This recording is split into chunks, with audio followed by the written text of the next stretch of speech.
Do you like action movies, or to be specific, Hong Kong action movies? Or even more specific, John Woo movies? If so, you'll probably like Stranglehold, or as the case details it, John Woo presents Stranglehold. It's a third-person shooter that seems to take a lot of its gameplay straight from Max Payne, but then speeds it up to feel a bit more arcadey. But let me start with the story as I normally do, and then I'll go on from there.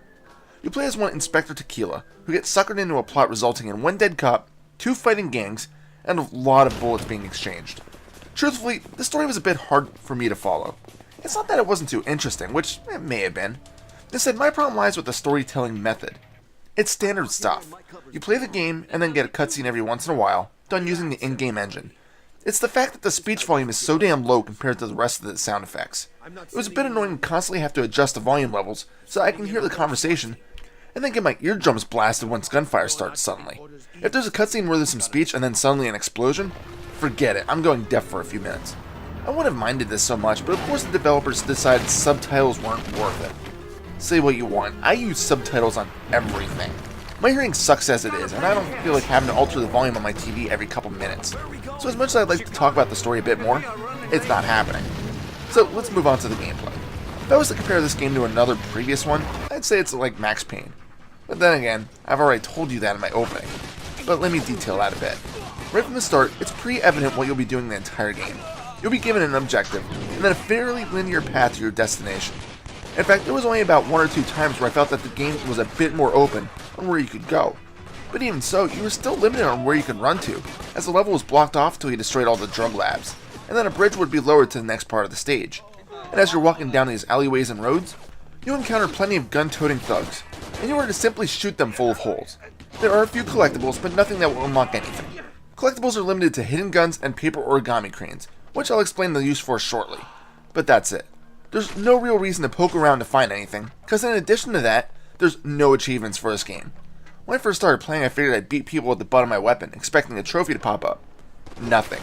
So when I started to struggle, I resorted to normal gunfire. After the first stage, I checked my trophy list, and nothing for Stranglehold. Aww. I'll admit, trophies spoiled me on next-gen games. They give me a reason to play and replay them. Oh well. Anyway, as I said, you'll be shooting your enemies, and that's it. Even this is done in a simplistic manner to allow you to keep your focus on killing bad guys, and that's it. You aim a crosshair, and fire at it. You have ammo counts for each weapon, of which you can carry 2 at a time. There's no need to reload at all, which is pretty unusual for the time that the game was made. In an age where everyone is going super realistic, Stranglehold takes a more unconventional route. Hell, you don't even get a regenerating life bar. You refill your life by finding health kits or using some of your tequila bomb power. Again, I'll get to that soon. But I can hear you now. But Reaper, you said it's like Max Payne. So far it just sounds like a generic shooter. Okay, let me talk about the Tequila Time. This game's version of bullet time. Basically, there's a few ways you can activate it. You can do so manually by pressing one of the shoulder buttons. I think it was R2.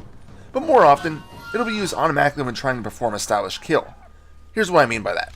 You can dive by pressing, I think it was L1. Huh, I was right. Thanks, game pop-ups. Anyway, when doing so, Tequila will simply dive in the direction you're pushing. But if you're aiming close to an enemy thug, the game will automatically go into a sepia-toned sort of filter, and the game will slow down. This will drain your slow-mo gauge, which is the yellow one below your life bar. This doesn't just occur when diving.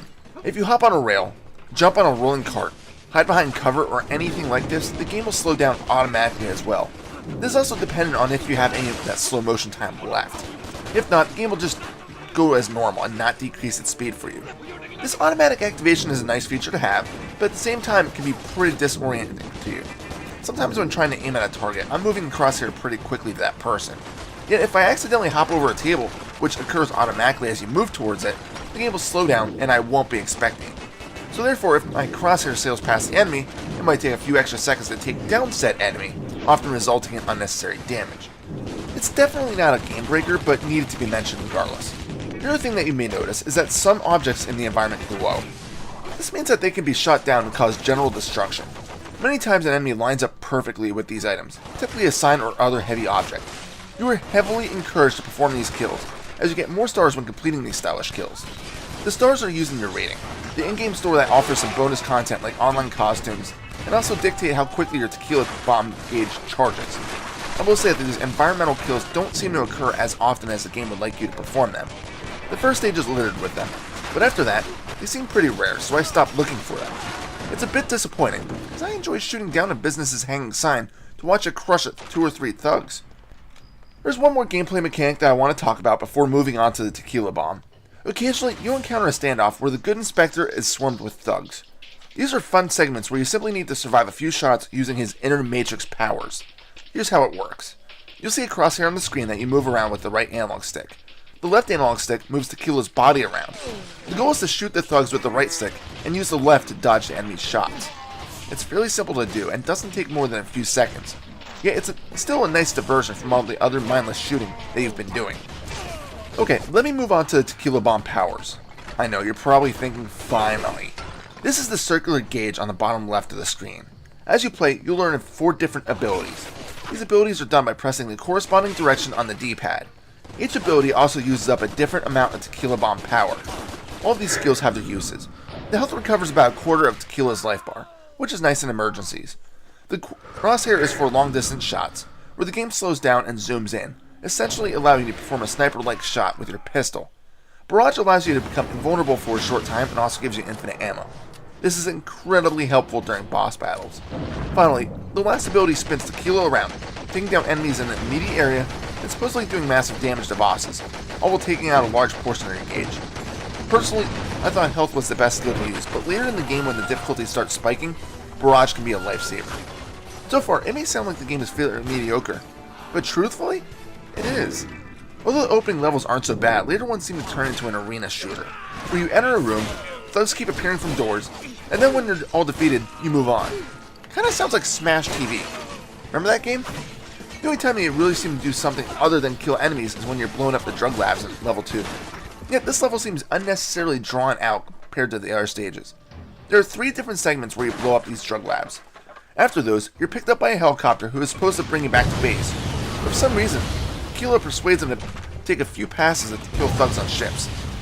This was a fun diversion for a while, but again, it drags on for way too long.